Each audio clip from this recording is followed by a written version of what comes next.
Muito bem, vamos lá. Revista Espírita, novembro de 1860. Nós estamos na sessão das dissertações espíritas e vamos estudar aqui mais uma sequência dessas tantas dissertações que Kardec nos oferece. Bom dia, Dudu. Trazendo para nós aqui, né, ensinamentos, visões, né, do plano espiritual e da realidade aqui do mundo físico também, né? Então nós estamos numa sequência longa para finalizar aqui o nosso mês de novembro, né, de 1860. Nós vamos iniciar então com a mensagem intitulada Distinção da Natureza dos Espíritos, assinada por Lázaro, e diz assim para nós: Quero falar-te das altas verdades do Espiritismo. Elas estão intimamente ligadas às da moral, sendo, pois, importante jamais separá-las. Antes de mais, o ponto que atrai a atenção dos seres inteligentes é a dúvida sobre a própria verdade das comunicações espíritas. Verdade, primeira dignidade da alma, está contida por inteiro nesse ponto de partida. Procuremos então estabelecê-la. Bom dia, Fabi. Nesse primeiro parágrafo aqui, o nosso irmão Lázaro, ele fala sobre as altas verdades do Espiritismo, né, sendo que elas estão diretamente ligadas à moral. E aqui ele coloca que, de um modo geral, nas comunicações espíritas, essa primeira qualidade, ou esse primeiro valor, trata exatamente sobre a verdade dessas comunicações. E, portanto, para que nós possamos entender essa verdade nas comunicações, é preciso que nós entendamos a verdade como sendo uma virtude, a primeira dignidade da alma. Então, mesmo que nós automaticamente nos preocupemos se o conteúdo que é apresentado é verdadeiro, é falso e tudo mais, sem termos consciência, nós já exercitamos essa primeira virtude. E continua dizendo para nós: não há um meio infalível para distinguir a natureza dos espíritos, se abdicarmos da razão, da comparação, da reflexão. Essas três faculdades são mais que suficientes para distinguir seguramente os diversos espíritos. O livre-arbítrio é o eixo sobre o qual gira o pivô da inteligência humana. O equilíbrio seria rompido se não tivessem os espíritos, senão que falar para submeter os homens. Nesse caso, seu poder se igualaria ao de Deus. Não pode ser assim. O intercâmbio entre os humanos e os invisíveis assemelha-se à escada de Jacó. Se a uns permite que subam, deixa que outros desçam. E agindo todos uns sobre os outros, sob os olhos de Deus, devem marchar para Ele, no mesmo espírito de amor e de inteligente submissão.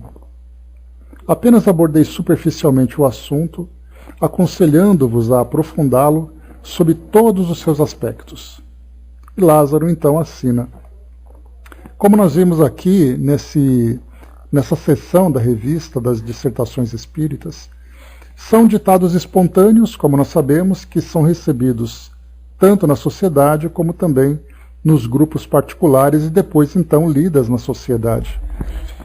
Nesse trecho então, nessa mensagem, uma mensagem curta, uma mensagem breve, mas que, como o Lázaro deixa aqui no final, fez uma abordagem superficial, mas trouxe o conselho para que então aprofundasse através dessas reflexões.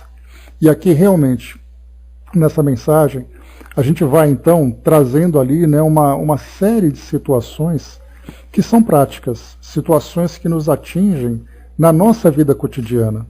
Então, por exemplo, quando nós falamos em comunicações com o mundo espiritual, a primeira ideia que nós temos são as comunicações formais que acontecem, por exemplo, dentro de um centro espírita, onde nós temos ali os médiuns que psicografam, os médiuns psicofônicos, que trazem ali as mensagens dos espíritos, e ali então a primeira ideia que se tem é que os espíritos são essencialmente sábios e que os humanos, os encarnados, né, na verdade, são aqueles que devem seguir essas orientações. Por isso, então, ele coloca aqui uma expressão bastante interessante, que o livre-arbítrio é o eixo sobre o qual gira o pivô da inteligência humana. E esse equilíbrio seria rompido se os espíritos não tivessem, se não tivessem os espíritos, senão que falar para submeter os homens. Então os espíritos falam e os homens obedecem, sem o uso do livre-arbítrio. Nesse caso, o poder dos espíritos se igualaria ao de Deus. E por isso ele coloca que não pode ser assim. Mais do que isso, ele diz: o intercâmbio entre os humanos e os espíritos assemelha-se a essa escada de Jacó. A escada de Jacó é um símbolo do Antigo Testamento que falava exatamente sobre aquela escada, né, onde subiam e desciam anjos, né, através do sonho que Jacó teve com a cabeça deitada sobre uma pedra. E aí então ele colocou que se a uns permite que subam, deixa que outros desçam, ou seja, um intercâmbio contínuo entre mundo físico e mundo espiritual, sabendo que o aprendizado e o ensinamento, né, aquilo que se aprende e aquilo que se ensina, são caminhos de mão dupla. Por isso então ele coloca, agindo todos uns sobre os outros, sob os olhos de Deus, e essa é uma expressão também valiosa, porque nesse caso, essa ação sob os olhos de Deus, ele já deixa entender então que é aquela ação que tem por objetivo o crescimento, tem por objetivo o amparo, tem por objetivo o amor entre os indivíduos, e não simplesmente na ação uns sobre os outros, como por exemplo num processo obsessivo. Nesse caso então, nessa influência que uns exercem sobre os outros, mas de um modo positivo para o crescimento contínuo de todos, para o crescimento comum, como é colocado para nós, todos devem marchar para Ele, para Deus, no mesmo espírito de amor e inteligente submissão. E aqui existe o destaque dessa inteligente submissão, porque ele coloca que exatamente, quer dizer, você segue as orientações que os espíritos trazem de um modo inteligente, e não de uma submissão, nesse caso, ditatorial. Por isso, então, a gente vê quantas e quantas vezes, né, nós encarnados buscamos tanto o plano espiritual, muitas vezes também sem razão, sem termos ali, pelo menos, a capacidade de refletir, de pensar. Aqui em cima é colocado para nós 3 pontos interessantes. Bom dia, Gilda, bom dia, embaixador. Ele coloca razão, comparação e reflexão. E aí nós temos no meio espírita, também fora do meio espírita, aqueles que buscam a orientação dos espíritos e seguem cegamente, criando aquela dependência em que tudo que se faz depende de uma consulta ao plano espiritual para aprovar ou dizer para onde tem que ir. E aí então o que ele coloca para nós aqui é que existe o equilíbrio entre esses dois planos. Há espíritos sábios e ignorantes entre os encarnados e espíritos sábios e ignorantes entre os desencarnados. E nesse intercâmbio, nós vemos ali numa reunião mediúnica, por exemplo, nós temos as reuniões instrutivas, onde os espíritos então trazem os conhecimentos, trazem os ensinamentos para orientar os encarnados, e há o processo contrário, por exemplo, no assistência aos espíritos sofredores, onde aquele espírito que ainda traz ali as suas dificuldades para compreender a sua condição naquele momento, temos então os encarnados como aqueles que são os orientadores. E da mesma forma acontece nos grupos de estudos, onde nós temos ali os estudos feitos entre os encarnados, com participação dos desencarnados e vice-versa. Então Lázaro traz para nós essa pequena passagem como sendo ali para nós, né, um ponto de referência para essas profundas reflexões quando se fala sobre o intercâmbio entre os dois mundos, principalmente aqui naquilo que é trazido para nós como orientação, como ensinamentos. Por isso, então, o livre-arbítrio recebe a mensagem, lemos a mensagem, recebemos a orientação, processamos essa informação e, a partir desse processamento, nós tomamos as nossas decisões. Então, a verdade, como estabelecer essa verdade? Através da razão, sabendo de onde veio essa mensagem, como veio, por que veio, quem trouxe, com qual objetivo. A comparação entre aquilo que um espírito traz de ensinamento com aquilo que outro espírito traz de ensinamento e depois então a reflexão em torno do conteúdo. Então esses 3 pontos trazidos por Lázaro, que foi então apresentado para Kardec, foi apresentada a mensagem lá na sociedade, trazia exatamente ali uma orientação geral sobre a forma como as comunicações devem acontecer. E aí vale a pena a gente lembrar também, bom dia Chaconete, bom dia Brás, vale a pena a gente lembrar também que quando essa mensagem chegou para orientar então sobre as comunicações, o contexto daquela época era exatamente ali das novidades das comunicações. Algo novo que estava acontecendo, que até então não se percebia, portanto, abria-se a porta, ou abriam-se as portas para a comunicação com o plano espiritual, mas com a necessidade de ter critérios reflexivos e avaliativos e analíticos sobre tudo aquilo que era apresentado, e não simplesmente escancarando uma porta e os espíritos então absoluta supremacia sobre os homens, dominando, controlando, dizendo como os homens devem se comportar. E aí então os espíritos, os instrutores daquele grupo, que hoje nós então nos beneficiamos também dessas mesmas orientações, mostram isso. Que o intercâmbio com o plano espiritual é um intercâmbio de mão dupla e deve ser um intercâmbio saudável para todos. E não simplesmente aquela ideia de que uns dizem e os outros simplesmente obedecem. E nós temos, infelizmente, no nosso mundo, essa visão. Próximo tema para nós aqui, então esse aqui foi o Espírito Lázaro, que trouxe para nós essas reflexões.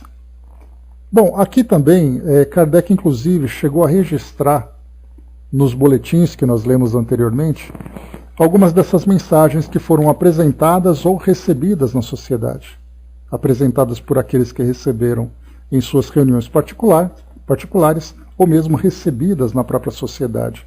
E aqui são personalidades ou personagens daquela época que se comunicavam trazendo as suas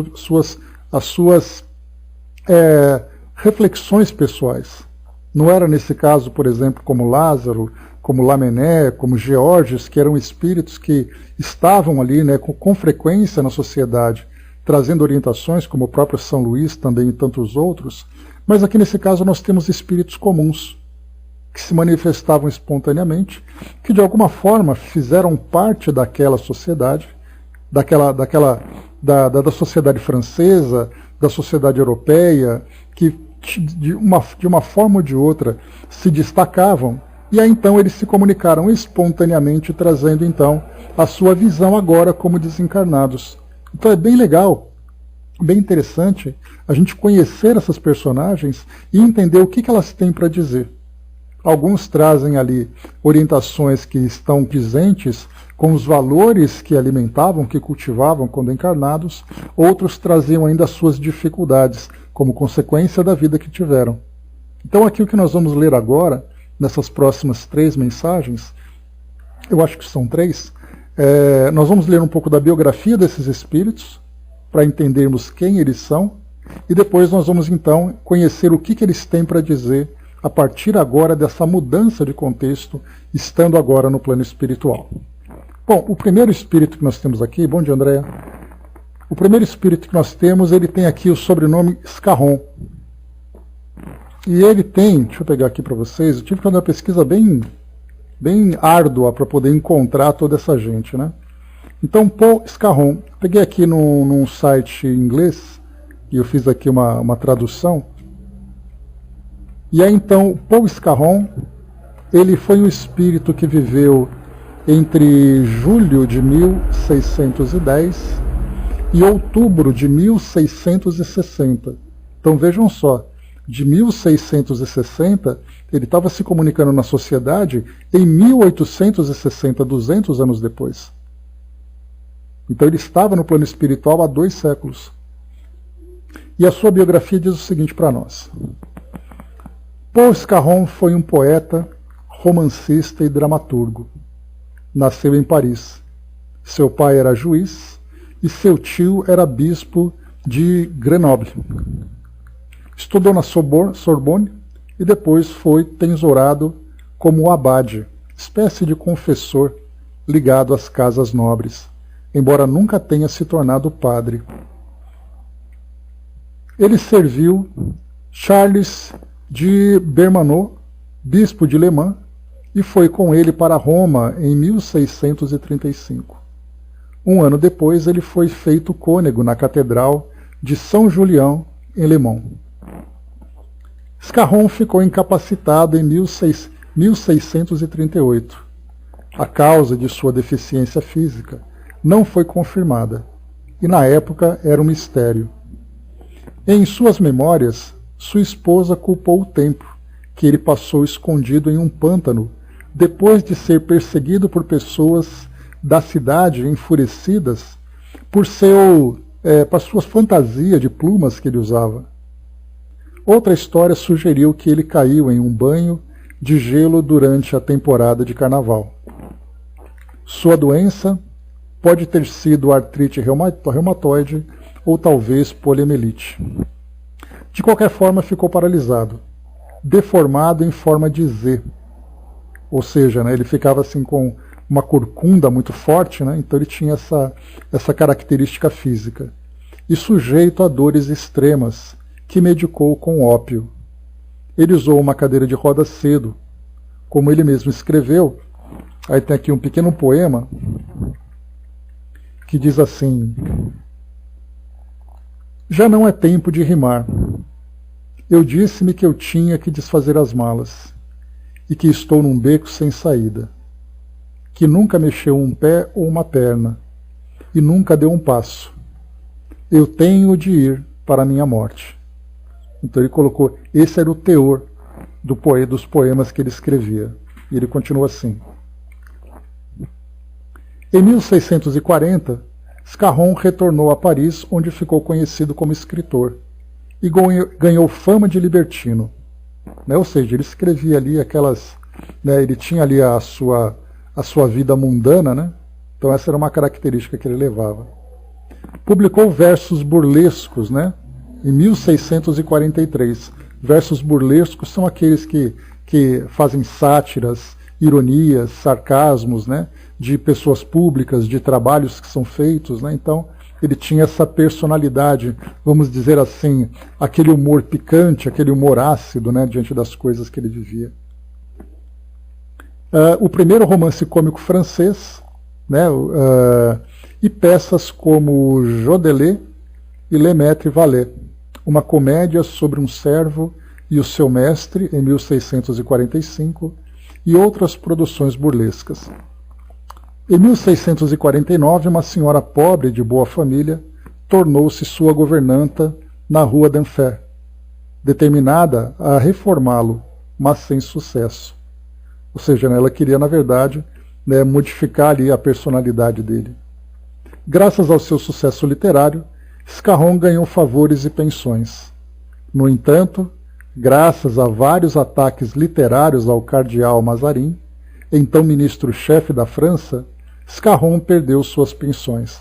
Então ele usava a literatura para poder fazer ali, críticas políticas e tudo mais. As peças de Scarron influenciaram Molière e romancistas posteriores. Mais tarde ele foi homenageado por Alexandre Dumas como um personagem menor em um romance sobre D'Artagnan. Lembrando que Alexandre Dumas, ele foi o autor dos Três Mosquiteiros. Scarron renunciou ao seu cargo religioso em janeiro de 1652 por causa de seu casamento com François d'Albin, uma mulher brilhante e bonita, 25 anos mais jovem. Seu pai tinha sido um huguenote que foi preso por conspirar contra o cardeal Richelieu. De origem de classe alta, mas empobrecida, François teve uma educação difícil, cuidada por familiares e sendo educada no convento. A mãe de sua madrinha a levou para Paris, onde conheceu Scarron, que propôs casar-se com ela ou pagar para ela entrar em um convento.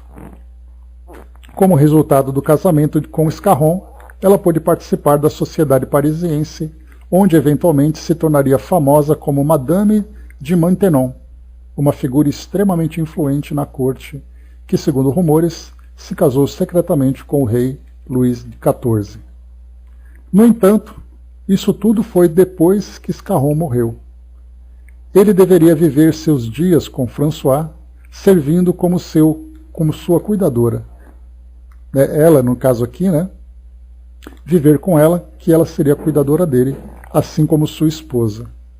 De acordo com uma entrada em 1920 na Enciclopédia Católica, Scarron, pelo resto de sua vida, ficou confinado à cama, sendo alimentado por sua jovem esposa, cuja devoção, piedade e paciência eram admiráveis. Em um corpo distorcido, ele preservou a agudeza de sua mente e seguiu sua carreira literária. Aqui depois tem alguns comentários, só do escritor desse texto, que ele diz assim: eu gostaria de ter conhecido Scarron, porque ele parece um personagem tão interessante e atraente. Ele me lembra certas pessoas com deficiência que conheci na minha própria vida. Ele era um escritor prolífico, um crítico espirituoso da sociedade e claramente alguém que sabia como se divertir. Eu também posso simpatizar com a dor que ele claramente sofreu, como ele escreveu em seu epitáfio. Olha, interessante o epitáfio dele. Aquele que dorme aqui agora merecia mais pena do que inveja, e sofreu 1000 vezes a morte antes de perder a vida. Ao passar, não faça barulho aqui. Cuidado para não acordá-lo, porque essa é a primeira noite que o pobre Scarron morre, que o pobre Scarron dorme. Então isso aqui, uma poesia aqui, um trecho que foi colocado no epitáfio dele. Então esse aqui foi Paul Scarron, esse homem inteligente, mas que sofreu fisicamente, alguns constrangimentos também, e teve ali essa trajetória. Pelo tempo, ele viveu de 1610 a 1660. Portanto, ele desencarnou com um pouquinho mais de 50 anos, 50 anos e alguns poucos meses. Muito bem. Scarron, então, se comunica 200 anos depois, como nós vimos, através da senhorita Rouet, lá na sociedade. Diz assim: meus amigos, fui muito infeliz na Terra, porque meu espírito era igual e por vezes superior ao das pessoas que me rodeavam, mas o corpo era inferior. Assim meu coração era ulcerado pelos sofrimentos morais e pelos males físicos que haviam reduzido meu envoltório terrestre em um estado lastimoso e miserável. Meu caráter se azedara com as moléstias e as contrariedades que experimentava nas relações com os amigos. Deixei-me levar pela mais causticante malignidade. Eu era alegre e aparentemente sem mágoas. No entanto, sofria bem no fundo do coração. Quando estava só, entregue aos secretos pensamentos de minha alma, gemia por encontrar-me em luta entre o bem e o mal. O mais belo dia de minha existência foi aquele em que meu espírito se separou do corpo, em que, leve e iluminado por um raio divino, lançou-se às esferas celestes. Parecia que eu renascera, e a felicidade apoderou-se de meu ser. Enfim, eu repousava. Mais tarde, a consciência despertou. Reconheci os erros contra o Criador. Experimentei remorsos e implorei a piedade do Todo-Poderoso. Desde então procuro instruir-me no bem. Busco tornar-me útil aos homens e progrido diariamente. Contudo, sinto necessidade de que orem por mim e peço aos crentes fervorosos que elevem o pensamento a Deus em meu benefício. Se me chamarem, procurarei vir sempre e responderei às perguntas tanto quanto puder. Assim se pratica a caridade. Paul Scarron. Esse é o nome dele, então. Então a gente teve a oportunidade de conhecer aqui essa pequena biografia desse indivíduo, que era um homem inteligente, um homem espirituoso, que utilizava a sua inteligência muitas vezes para provocar, para criar assim, aquela aquela rixa, né, entre grupos dentro da sociedade, entre aqueles que estavam no poder e aqueles que faziam parte da população.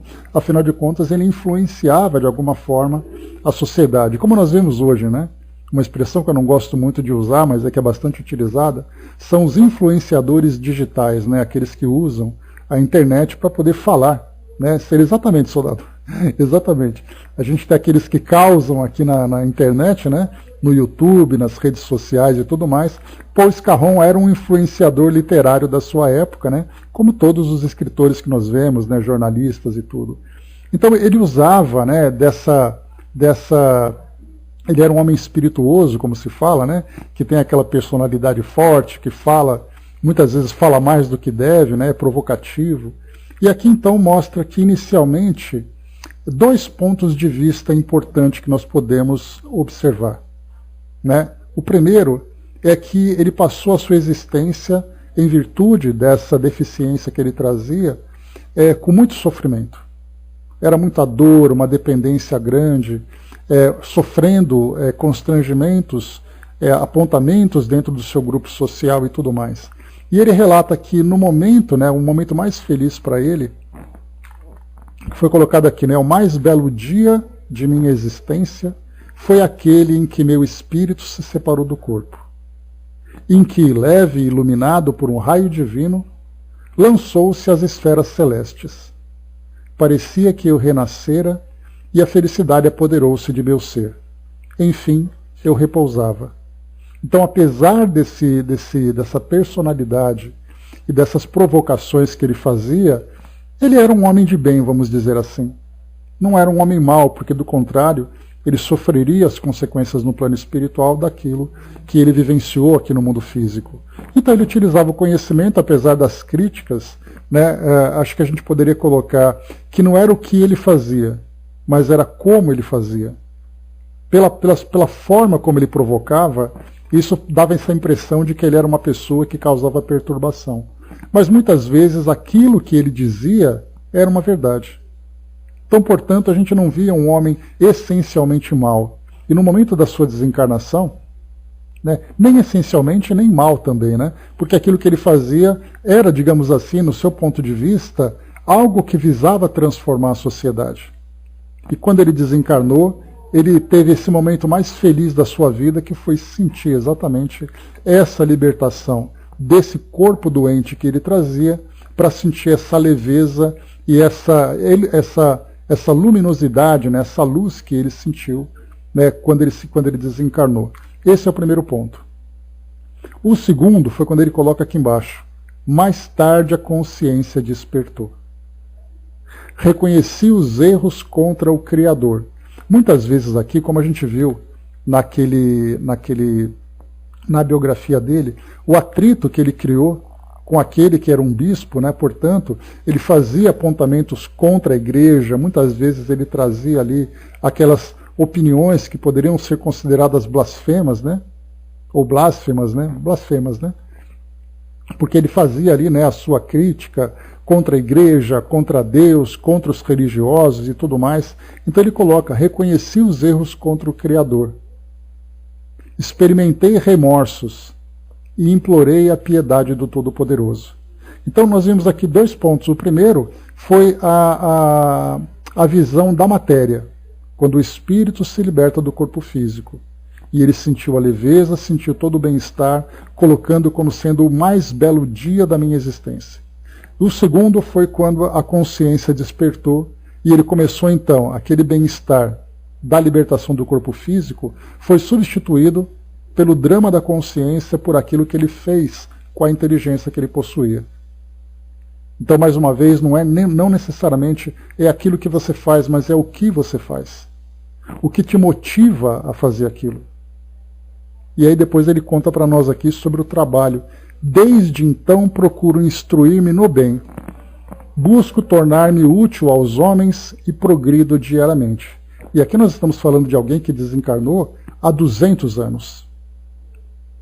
De 1660 a 1860, quando ele se comunica.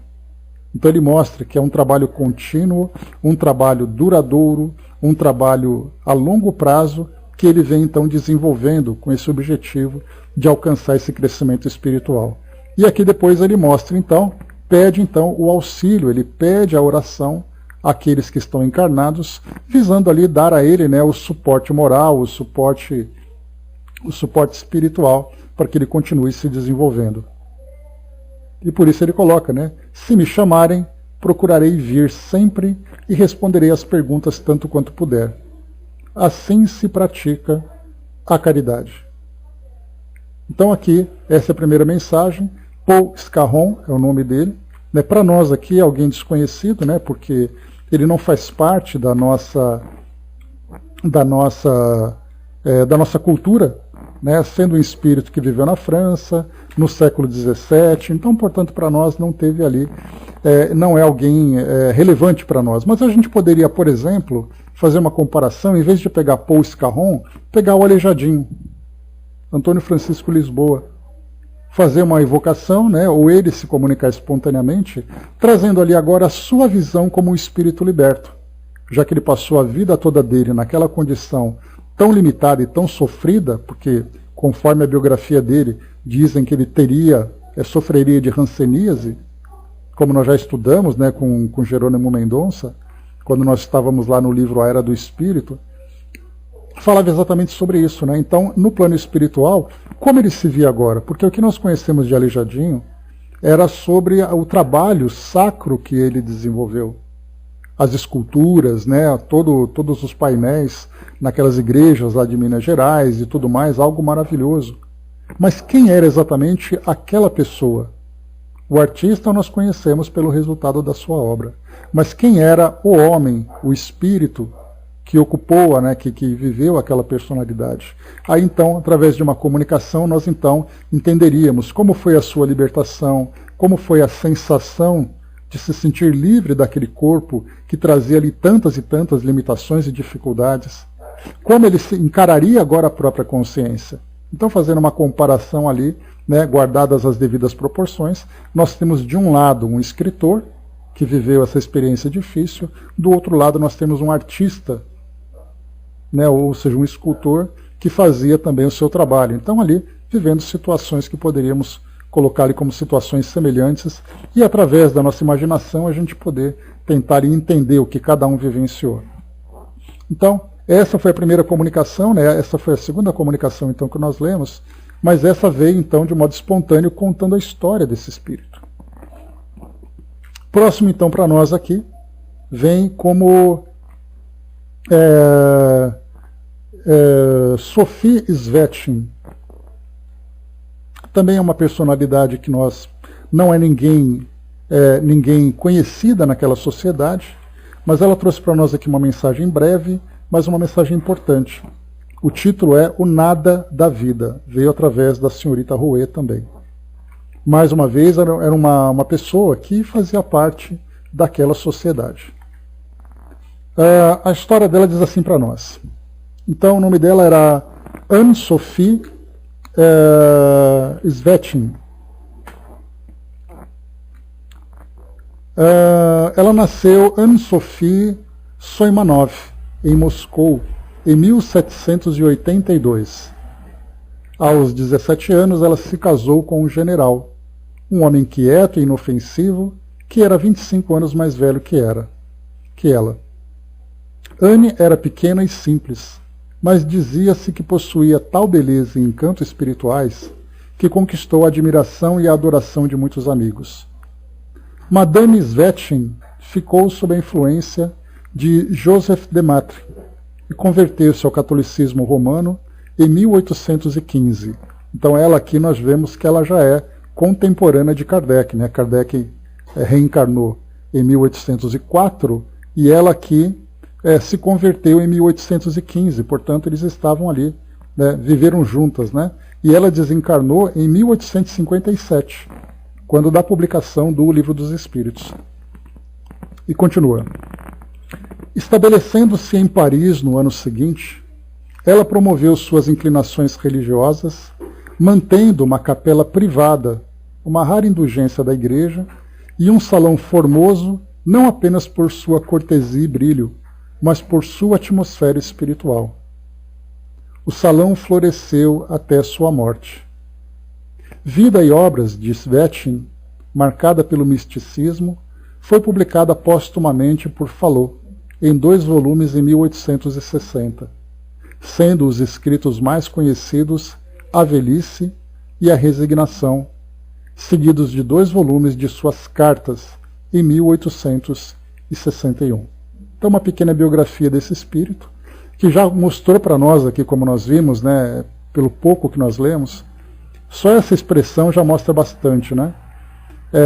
Dizia-se que possuía tal beleza e encanto espirituais que conquistou a admiração e a adoração de muitos amigos. Me fez lembrar muito aqui Condessa Paula, que nós lemos lá no livro Céu e Inferno, né, na seção dos Espíritos Felizes, lá nas entrevistas, que era uma pessoa bonita fisicamente, bem posicionada, porque era uma condessa, ela tinha, portanto, um título nobiliárquico, mas era uma pessoa extremamente caridosa.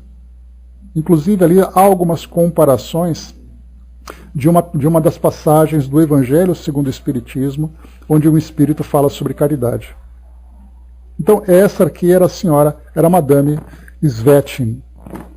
E aqui é a mensagem dela agora. Então ela diz assim, e a gente vai perceber, né, que lendo sobre Scarron, a biografia dele, e depois o seu relato, a gente vê ali algo muito ligado, né, porque a mensagem veio, só para a gente poder lembrar, essa mensagem de Scarron, publicada na Revista Espírita.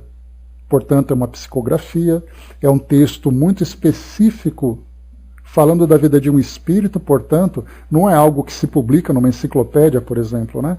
Então a gente leu isso dentro do meio espírita. E quando a gente vai para uma enciclopédia britânica para ler sobre a biografia desse escritor, nós percebemos que a história dele está diretamente ligada com aquilo que ele relata na sua mensagem. E aqui no caso, a senhora Svetin é a mesma coisa. Nós vimos uma pequena biografia mostrando um espírito que mostrava realmente uma elevação espiritual, uma beleza espiritual, uma religiosidade por aquilo que ela vivenciou. E agora então nós vamos ler a mensagem dela e perceber também a mesma correlação. Uma mensagem que veio através de uma psicografia e uma biografia pesquisada num texto absolutamente neutro. Tanto que ele está num outro idioma, foi necessário fazer uma tradução para a gente poder conhecer a história dela. Então mostra para nós assim. Exato, soldado, né? O brilho do bem mais elevado, a beleza física e o status social acompanhando de uma cultura mais sofisticada. Essa era a biografia da Condessa Paula, e aqui mostra também a senhora Svetin, também bastante parecida com isso, né?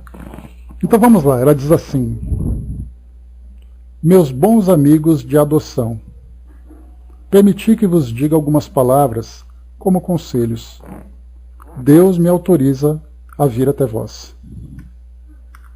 Como lamento não poder comunicar-vos com todo o ardor que havia em meu coração e que me animava para o bem. Crede em Deus, o autor de todas as coisas. Amai-o, sede bons e caridosos. A caridade é a chave para o céu. Para vos tornardes bons, pensai algumas vezes na morte. É um pensamento que eleva a alma e a deixa melhor. Porque o que somos na Terra? Um átomo lançado no espaço, bem pouca coisa no universo. O homem nada é, faz número. Quando olha à sua frente, quando olha para trás, é ainda o infinito que vê. Sua vida, por mais longa que seja, é um ponto na eternidade.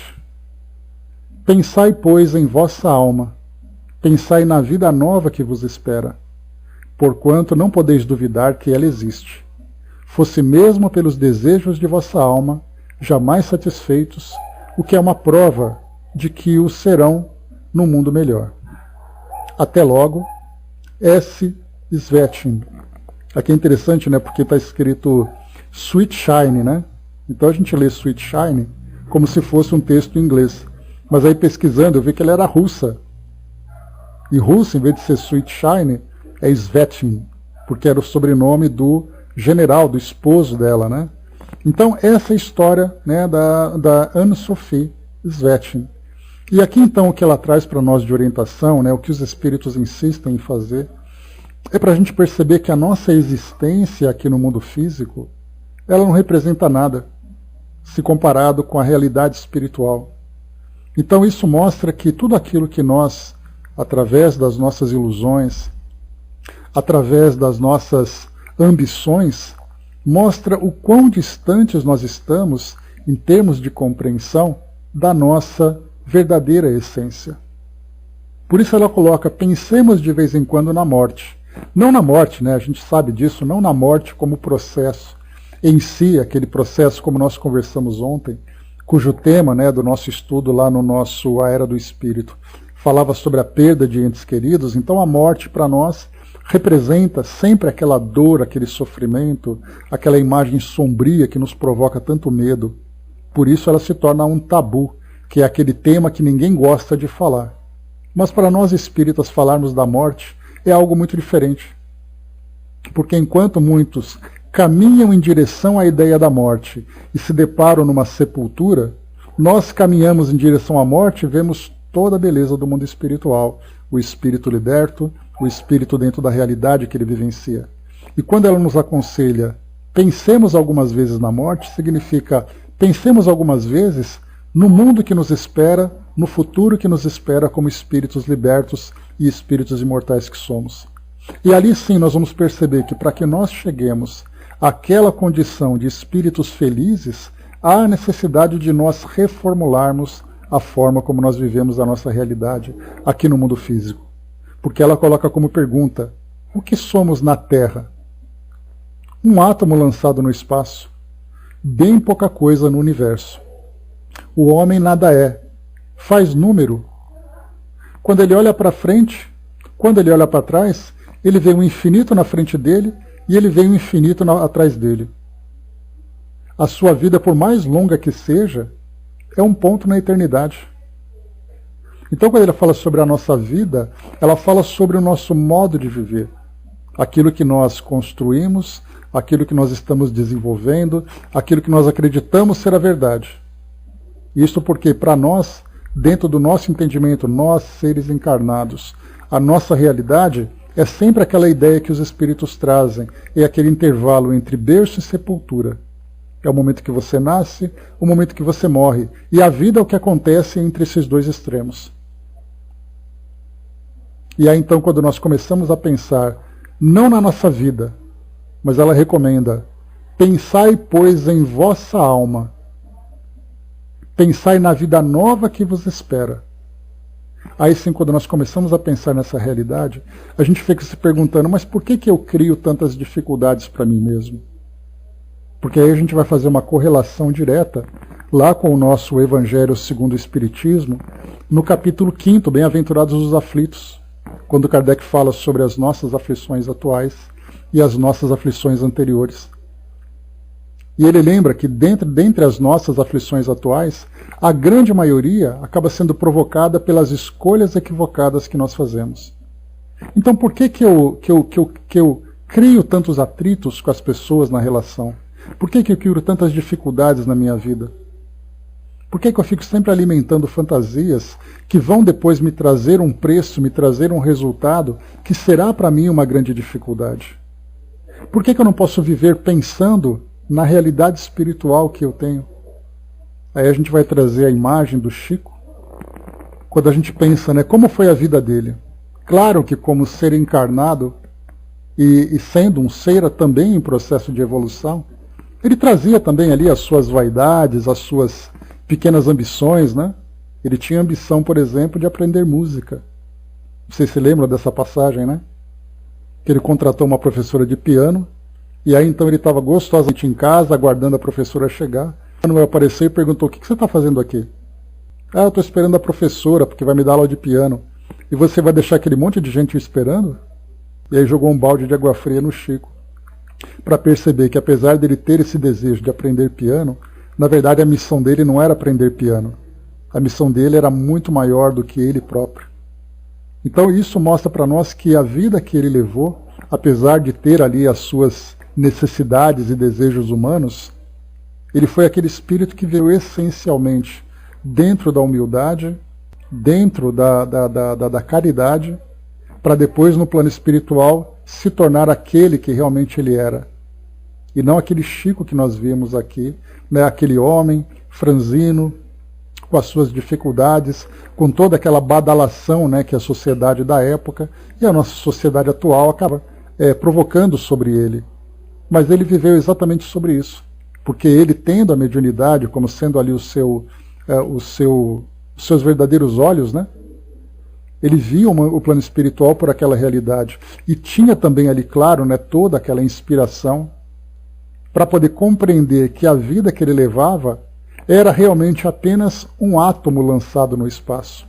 Mas ele, como espírito que era, conseguiu realmente projetar a sua visão para o futuro para perceber que a verdadeira felicidade seria conquistada através das realizações verdadeiras que ele poderia alcançar. Então essa é a orientação que a senhora Sophie Svetshine traz para nós então. E ela diz aqui no final: pensai, pois, em vossa alma, pensai na vida nova que vos espera, porquanto não podeis duvidar que ela existe, fosse mesmo pelos desejos de vossa alma jamais satisfeitos. Ou seja, ela diz assim, pense na vida no mundo espiritual, na vida da morte, mesmo que seja através das suas fantasias. Que você imagina o céu, que você imagina Shangri-La, que você imagina qualquer lugar. Mas pensa nessa felicidade para que você possa moldar a sua vida a partir de agora para poder alcançar esse objetivo. E isso mostra, né, quando a gente fala sobre isso, faz com que a gente reflita sobre quem nós somos aqui nesse mundo que nós estamos vivendo. O que eu desejo para mim em termos de felicidade? O que eu faço para alcançar essa felicidade? E aí então nós vamos começar a analisar, né, o meu trabalho, os meus estudos, as minhas relações, as minhas vontades, as minhas tendências. Se eu vivo para realizar esses meus desejos humanos, muitas vezes eu acabo, na maioria das vezes, né, infelizmente, eu acabo me desviando do projeto original. E é aquilo que a gente tinha falado, né? Muitas vezes ali eu procuro um trabalho, procuro uma área de formação, e eu me formo, e qual é o meu objetivo? Meu objetivo é, pela educação que nós recebemos, me tornar um profissional bem-sucedido, me tornar aquele profissional que tem ali grande patrimônio, aquele que enriquece e pode desfrutar dos prazeres da vida. E a gente se pergunta, mas você sendo um espírito imortal, você sai do plano espiritual, reencarna com toda aquela logística e estrutura que a gente já analisou, né, que é preparada para nos receber, e a gente vive apenas em função daquilo que nós podemos alcançar aqui no mundo físico. E aí depois, quando nós retornamos ao plano espiritual, o que eu levo exatamente? E aí vem aquele ditado que diz assim, né, da vida, a gente só leva a vida que a gente leva. E mais aquela expressão que diz, caixões não têm gavetas, para que a gente possa levar o patrimônio material conquistado. Então o espírito retorna por aquilo que ele é e por aquilo que ele fez. Nada mais. E aí, infelizmente, a gente vai perceber que a grande maioria daqueles que retornam ao plano espiritual acaba retornando com grande frustração. Porque percebe mesmo, como nós estudamos essa semana, que realmente desperdiçou tempo, esforços e oportunidades aqui no mundo físico em busca de fantasias, em busca de ilusões. E como Emmanuel lembra, só se desilude quem se ilude. E no plano espiritual nós temos ali um longo e árduo trabalho dos espíritos amigos trabalhadores para nos ajudar a sair das nossas desilusões, das nossas frustrações. Porque nós investimos tudo em algo que não era real. Porque em vez de nós desejarmos ser, desejamos ter. E muitas vezes nós gastamos muita coisa para poder tentar ser alguma coisa. E aí nós vemos, né, quando a gente pega os meios de comunicação, e a gente vê, né, os conflitos sociais, conflitos políticos, conflitos ideológicos, religiosos, as pessoas brigando por suas verdades, e de repente, um estalar de dedos, elas voltam para o mundo espiritual, e aquela verdade se desmancha igual um castelo de areia que é abatido por uma onda. Tudo aquilo que ele acreditava não passava de uma fantasia. Vemos recentemente, né, bombas sendo jogadas, guerras sendo planejadas, tensões sendo criadas a troco do quê? Apenas das ambições humanas. Por isso, então, essa mensagem de Svetin traz para nós exatamente isso, esse despertar para tudo aquilo que nós formos viver na nossa vida, viver no nosso dia a dia. Pensamos para que nós estamos fazendo isso? Se a nossa permanência aqui é temporária. Pensemos de que forma que nós estamos conquistando tudo isso. Porque, mais uma vez, muito mais do que o objeto conquistado, o que vai valer para nós é a forma como nós trabalhamos para conquistar esse objeto. E essa forma significa os valores que nós investimos, o esforço, a honestidade, né, o desejo sincero de ser uma pessoa generosa e não uma pessoa gananciosa, egoísta, viciosa, porque esses foram os recursos que ele investiu para conquistar alguma coisa. E ele não só ficou sem essa coisa, como o resultado das suas ações acabou sendo extremamente doloroso. Então tudo aquilo que nós fizermos, pensemos em como estamos fazendo tudo isso. Mesmo que seja ali a ideia mais nobre que passe pela nossa mente. Eu sou uma pessoa extremamente caridosa. Tá bom, e de que forma que você faz essa caridade? É de uma forma vaidosa? É de uma forma egoísta? É apenas para sua auto-opção? Ou existe realmente ali o sentimento de amor ao próximo dentro de você para que você seja generoso? Então, até para aquele que vivencia a sua religião, eu dediquei minha vida à minha fé. E aí, quando vai fazer ali a somatória das coisas, percebe que, na verdade, ele só usou aquela estrutura para sua satisfação pessoal. E muitas vezes ali, recheada de erros extremamente graves.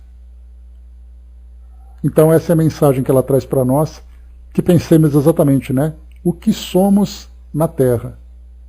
Pensemos, na verdade, na nossa alma. Essa é a mensagem que ela deixa para nós. Muito bem. Próximo tema aqui para nós, bem interessante nessas colocações, e são dois espíritos, né, tanto Scarron como a senhora Svetin, né, trouxe para nós aqui, são dois espíritos que vieram de uma forma espontânea, trazendo ali a sua opinião, a sua visão. E olha só que conteúdo bacana que chegou para nós, né? Bom, o próximo tema aqui, deixa eu ver, Francisco de Sales. Francisco de Sales, essa é a segunda mensagem que ele traz para nós. Ele foi um religioso, François de Sales, na verdade, né? É que está Francisco de Sales aqui porque a revista Espírita foi traduzida e ele foi inclusive canonizado, né? Então ele seria São Francisco de Sales ou François de Sales. Ele viveu entre 1567 e 1622, século XVI para o século XVII. Ele foi bispo em Genebra no século XVII, declarado santo e doutor da Igreja pela Igreja Católica. Ficou famoso por sua profunda fé e por sua abordagem gentil aos conflitos religiosos que inflamaram sua diocese durante a Reforma Protestante. Escreveu também muitas obras sobre direção e formação espiritual, particularmente a Introdução à Vida Devota e ao Tratado do Amor de Deus. Então ele era um espírito, né, São Francisco de Sales, um espírito parecido com São Francisco de Paulo, por exemplo, né? Enfim. Aí depois aqui nós temos então, ele diz assim no texto dele. Aqui é uma mensagem aos médiuns, tá? Então, médiuns de plantão, ele está dizendo o seguinte, foi através do senhor Darkol que ele trouxe para nós essa comunicação. Quando quiserdes receber comunicações de espíritos bons, importa que vos prepareis para esse favor, pelo recolhimento, pelas intenções sãs e pelo desejo de fazer o bem, tendo em vista o progresso geral. Porque, lembrai-vos, o egoísmo é uma causa de retardamento em todo o avanço. recordar que se Deus permite que alguns dentre vós recebam o sopro de alguns de seus filhos, que pela sua conduta souberam receber a felicidade de compreender a sua bondade infinita, é que quer, por solicitação nossa e à vista de vossas boas intenções, dar-vos os meios de avançar no seu caminho. Assim, pois, ó médiuns, tirai proveito dessa faculdade que Deus ouve por bem vos conceder. Tende fé na mansuetude de nosso Mestre, ponde a caridade sempre na prática. Jamais vos cansei de exercitar essa sublime virtude, assim como a tolerância. Que as vossas ações sejam sempre em harmonia com a vossa consciência. É o meio certo de centuplicar vossa felicidade nesta vida passageira e de vos preparardes uma existência ainda 1000 vezes mais suave. Que entre vós se abstenha o médium de não se sentir com forças de perseverar no ensino espírita, porquanto, não tirando proveito da luz que esclarece, será menos excusável que um outro e terá de expiar a sua cegueira. Então, Francisco de Sales. Então ele coloca assim para nós, né? Pois é, que o médium, então, ele diz assim no final, para que ele não se abstenha, para que ele se abstenha de não se sentir sem forças de perseverar. Ou seja, não deixe de estudar o ensino espírita, já que essa mediunidade ela é praticada dentro do meio espírita com o propósito trazido pelo Espiritismo. Então, persevere no ensino, no aprendizado espírita. Porquanto, não tirando proveito da luz que esclarece, será menos excusável que um outro, e terá que expiar a sua cegueira. Ou seja, aquele médium que tem contato com o Espiritismo, que tem oportunidade de aprender e se esclarecer o uso dessa mediunidade, e faz o mau uso dela, mesmo estando nesse meio, não terá desculpa para poder depois justificar seus erros, sua falha, e terá que expiar a sua cegueira. Então ele traz um recado geral para os médiuns, especialmente os médiuns que estão, né, no ambiente espírita, casas espíritas, grupos de estudos, não importa. Se você tem conhecimento e tem a faculdade, então que seja bem aproveitado, porque, né, é um presente. A mensagem que chega do plano espiritual, dos bons espíritos, trazendo essas instruções. Quando a gente fala, né, o anjo da guarda, felizes daqueles que conseguem conversar com os seus anjos da guarda. Então essa é a mensagem trazida para nós então aqui por São Francisco de Sales. Bom, no nosso próximo encontro nós temos aqui depois a honestidade relativa do Espírito Georges e proveito dos conselhos por Marie, Espírito Familiar. E finaliza aqui com Massillon, que era também aqui um religioso, pensamentos avulsos, aqui só para poder finalizar essa mensagem. Depois aqui no final Lamennais conclui, né, nessa quarta mensagem, trazendo para nós então aqui a conclusão dessa sessão das dissertações espíritas.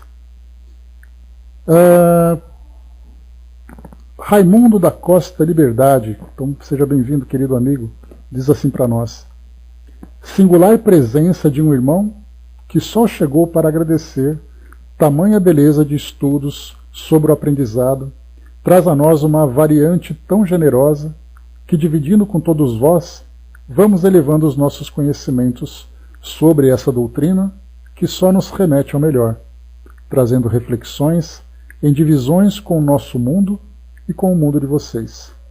Muito obrigado por cada dia que nos faz um ser melhor do que ontem fomos. Então, muito obrigado pela presença de vocês, iluminando aqui o nosso trabalho, iluminando o nosso grupo, né, recebendo sempre esse apoio, recebendo sempre essa inspiração que chega para nós, né? Então, obrigado mesmo, e dando para nós a oportunidade de aprendermos juntos, né? Então, isso é muito bacana. né, e nos deixam também muito felizes.